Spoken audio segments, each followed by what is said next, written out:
நம்ம இன்னைக்கு ரொம்ப ரொம்ப டேஸ்டியான மைசூர் பாக் எப்படி பண்ணுறதுன்னு பார்க்க போகிறோம்.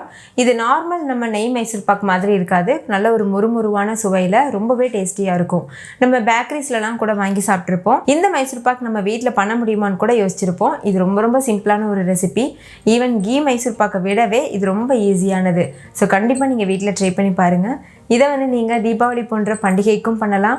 அப்படி இல்லைனா வீட்டில் நீங்கள் ஸ்வீட் செஞ்சு வச்சுக்கணும்னு ஆசைப்பட்டீங்கன்னா இந்த ரெசிபி பண்ணலாம். இது ஒரு வாரம் வரைக்கும் கூட கெட்டு போகாமல் இருக்கும். ஹாய் ஃப்ரெண்ட்ஸ், வணக்கம். என் பேர் Abi. Welcome to Indian recipes Tamil. வீடியோக்குள்ளே போகிறதுக்கு முன்னாடி நம்ம சேனல் இந்தியன் ரெசிபிஸ் தமிழை சப்ஸ்கிரைப் பண்ணிக்கோங்க. கூட இருக்க பெல் சிம்பலையும் கிளிக் பண்ணிக்கோங்க.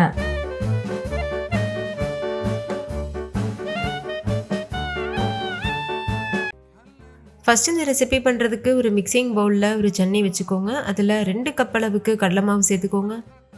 நான் யூஸ் பண்ணியிருக்க கப்போட அளவு 250 ml அளவு இருக்கும். நீங்கள் மெஷரிங் கப் தான் வச்சு அளக்கணும்னு அவசியம் இல்லை. நீங்கள் கிளாஸ் வச்சு அளக்கலாம், இல்லை வீட்டில் இருக்க ஏதாவது ஒரு பாத்திரம் வச்சு கூட நீங்கள் அளந்துக்கலாம். ஆனால் ஒரே பாத்திரத்தில் எல்லா பொருட்களும் அளந்து எடுத்துக்கணும். இப்போ இந்த கடலை மாவை நல்லா ஜலிச்சு எடுத்துக்கோங்க. கொஞ்சம் கூட கட்டிகள் இருக்கக்கூடாது. இப்போ பாருங்கள், இது நல்லா ஜலிச்சு எடுத்தாச்சு. 2 கப் அளவுக்கு கடலை மாவுக்கு 1 கப் அளவு உருக்கின நெய் சேர்த்துக்கோங்க. நெய் சூடாலாம் இருக்கக்கூடாது. நார்மல் வெதுவெதுப்பான சூட்டில் இருந்துக்கலாம். நெய்யை உருக்கினதுக்கு அப்புறம் தான் கரெக்டான மெஷர்மெண்ட் கிடைக்கும். அதனால் உருக்கிட்டு இது போல் சேர்த்துக்கோங்க. 1 கப் நெய் சேர்த்து நல்லா மிக்ஸ் பண்ணிடுங்க. நெய்க்கு பதிலாக நீங்கள் எண்ணெய் கூட யூஸ் பண்ணிக்கலாம்.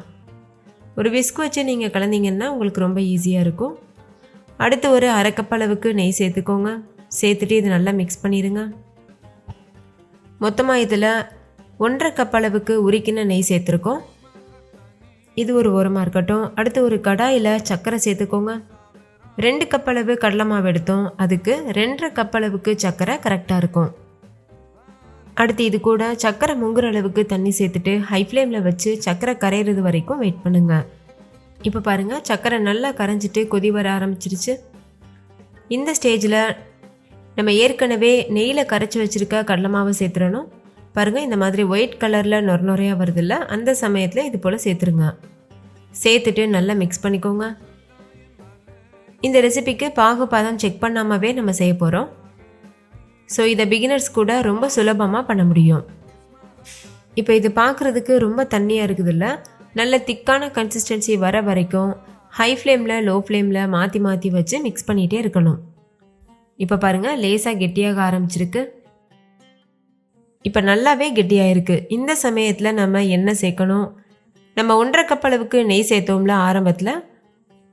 இப்போ 1/2 கப் அளவுக்கு எண்ணெய் சேர்க்கணும். எண்ணெய் நல்லா சூடாக இருக்கணும். இன்னொரு அடுப்பில் எண்ணெயை நல்லா சூடுபடுத்திடுங்க. அதிலேருந்து ஒரு 2 கரண்டி மட்டும் எடுத்து இது போல் சேர்த்துட்டு நல்லா கலந்துக்கோங்க. இந்த எண்ணெயை இந்த மைசூர் பாக் நல்லா உறிஞ்சினதுக்கு அப்புறமா மீத இருக்க எண்ணெயை நம்ம சேர்க்கணும்.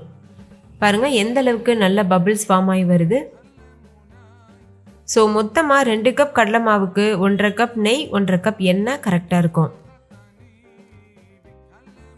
இப்போ மீத இருக்க எண்ணெயும் சேர்த்தாச்சு. சேர்த்துட்டு நல்லா மிக்ஸ் பண்ணிடுங்க. நல்லா கெட்டி ஆகிட்டு இது போல் நல்லா நுரையாக பொங்கி வரணும். அது வரைக்கும் நம்ம மிக்ஸ் பண்ணிகிட்டே இருக்கணும். ஸ்டவ்வை லோ ஃப்ளேமில் ஹை ஃப்ளேமில் மாற்றி மாற்றி வச்சு கிளறிக்கோங்க. இப்போ பாருங்கள், நல்லா கெட்டியாயிருச்சு. இது பெர்ஃபெக்டான கன்சிஸ்டன்சி. இந்த ஸ்டேஜில் ஸ்டவ் ஆஃப் பண்ணிவிட்டு நெய் தடவின ட்ரேக்கு மாற்றிடுங்க. நான் ட்ரேயில் பட்டர் ஷீட் போட்டு வச்சுருக்கேன், அதில் தான் மாற்ற போகிறேன். இந்த மாதிரி ட்ரேக்கு மாற்றினதுக்கப்புறமா அப்படியே விட்டுருங்க. ஒரு 6 மணி நேரத்துக்கு இது நல்லா ஆறட்டும். 6 மணி நேரத்துக்கு அப்புறமா நம்ம கட் பண்ணிக்கலாம். இப்போ பாருங்கள், நல்லா ஆறிடுச்சு. இதை அப்படியே வேறு ஒரு பிளேட்டுக்கு இல்லைனா ஒரு ஃப்ளாட்டான சர்ஃபேஸ்க்கு மாற்றிக்கோங்க. நம்ம பட்டர் ஷீட் போட்டிருக்கிறதுனால ஈஸியாக வெளியில் எடுக்க முடியும். அப்படியே அந்த ஷீட்டை பிடிச்சு நம்ம எடுத்தோம்னா ஈஸியாக வெளியில் வந்துடும். இப்போ இதை கவிழ்த்திக்கலாம். பட்டர் ஷீட்டை ரிமூவ் பண்ணிவிட்டு மேலே கரெக்டாக கோடு போட்டுக்கோங்க கத்தி வச்சு. அப்போ தான் நம்ம கட் பண்ணும்போது கரெக்டான ஷேப்பில் கட் பண்ண முடியும்.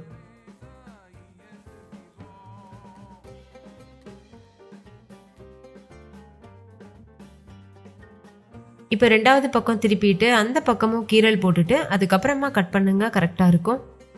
பாருங்கள் அந்த மாதிரி. உங்களுக்கு விருப்பமான ஷேப்பில் நீங்கள் கட் பண்ணிக்கலாம். நம்ம கட் பண்ணும்போது அன்ஈவனாக இருக்கும். அதுக்கப்புறமா நீங்கள் ஷேப் பண்ணிவிட்டு கட் பண்ணிக்கலாம். நடுவில் நல்ல டார்க் கலரில் மேலேயும் கீழேயும் நல்ல ஒரு எல்லோயிஷ் கலரில் பார்க்குறதுக்கே அப்படியே கடைகளில் கிடைக்கிறது போல் இருக்குல்ல. நீங்களும் கண்டிப்பாக இதே மெத்தடில் ட்ரை பண்ணுங்கள்.